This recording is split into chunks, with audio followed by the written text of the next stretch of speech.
আপনি হয় আমাদেরকে দিয়ে পারুন, নাহলে আমাদের পাপ দিয়ে যান। নাহলে আমাদেরকে বীজ খাটি দিয়ে কম থেকে বীজ খাটি দেন।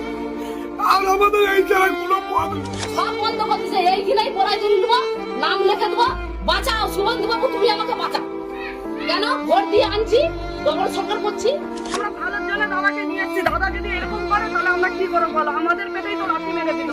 দিদি 15 বছর ছিল, দিদির কাজে খারাপ দেখে আমরা দিদিকে পাল্টে দিলাম। সরকারকেও আবার কি পাল্টাতে হবে? শুভেন্দু বাবুর কাছে অনুরোধ, আপনি অন্তত একটাবার মুখে বলুন। This channel does not promote any violent, harmful, or illegal activities.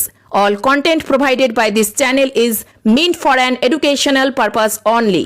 পূর্ব মেদিনীপুর জেলার তমলুক থানার তমলুক বিধানসভার শহীদ মাতঙ্গিনী ব্লকের কাখরদা গ্রাম, এই গ্রামে প্রায় 200 পরিবার গরু পালন করেন। তাদের মূল জীবিকা কিন্তু এটাই। বিভিন্ন ব্যাংক থেকে লোন নিয়ে তারা এই গরু পালন করেছিলেন। সরকারের নির্দেশের জন্যই তারা কিন্তু গরু বিক্রি করতে পারছে না এই সামনে কুরবানি ঈদের জন্য। ইতিমধ্যেই তারা যখন গরু নিয়ে রাস্তাঘাটে বেরোচ্ছেন, তাদেরকে তাড়া করা হচ্ছে, নয়তো গরু কেড়ে নেওয়া হচ্ছে এবং তাদের উপর অত্যাচার করা হচ্ছে, এমন অভিযোগ করছেন। আজকে এখানে কয়েকজন ব্যাংকের কর্মচারী তারা লোনের রিকভারি করতে এসেছিলেন, তাদেরকে গরু বিক্ষোভ দেখান। গ্রামবাসীদের অভিযোগ, তাদের গরুই বিক্রি করেন তারা দিবেন কি করে? তারা না খেতে পেয়ে তাদের দিন যাপন করতে হবে। তাই সরকারকে তারা আজই জানিয়েছেন যে তাদেরকে কিছু একটা নতুন পথ বের করে গরু বিক্রি করার ব্যবস্থা করে দেওয়া হোক।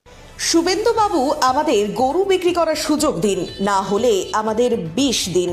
আমরাই ভোট দিয়ে পরিবর্তন করেছিলাম, আমাদের পেটেই লাথি। আমাদের স্বেচ্ছায় মৃত্যুর অনুমতি দেওয়া হোক।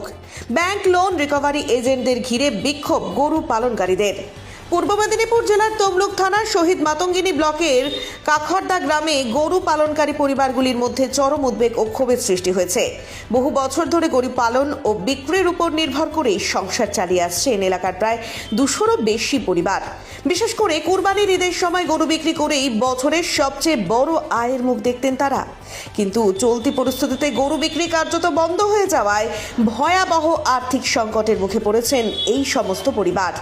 গরু পালনকারীদের অভিযোগ, সরকারের কড়া নির্দেশিকা এবং বিভিন্ন জায়গায় গরু ব্যবসায়ীদের উপর অত্যাচারের কারণে এখন আর হাটে গরু নিয়ে যেতে সাহস পাচ্ছেন না তারা। অনেক ক্ষেত্রেই গরু কেড়ে নেওয়া, ব্যবসায়ীদের মারধর ও হেনস্থার অভিযোগ উঠেছে। ফলে বাজারে গরু নিয়ে গেলেও তা বিক্রি করা সম্ভব হচ্ছে না। কাকরদা সিভিল কাস্ট পাড়ায় আমাদের এখানে প্রচুর পরিমাণে প্রত্যেক বাড়ির লোকে 10টা-15টা করে গরু পুষেছি, ছোটবেলা দিয়ে খাবিয়ে মানুষ করেছি। আজকে যে শুভেন্দু বাবু বললো কুরবানি হবে না, এই মুহূর্তে যদি না কুরবানি হয় আমরা এই গরুগুলোকে খাওয়াবো কি?